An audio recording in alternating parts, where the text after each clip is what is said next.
হ্যাঁ ভালো করছেন না শুনমনি লাও তুমি জাল খাও ভাইরাল করে দেবো এটা।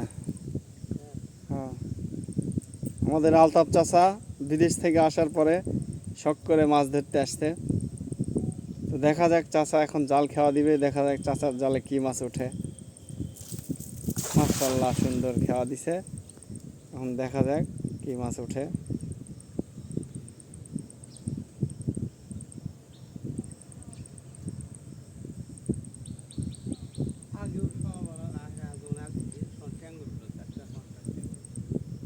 ট্যাঙ্গরের মাছের জায়গা তো, এই জায়গাটা বিগত সময়ে অনেক মাছ হয়েছে, এই চং দিয়ে পানি নামে।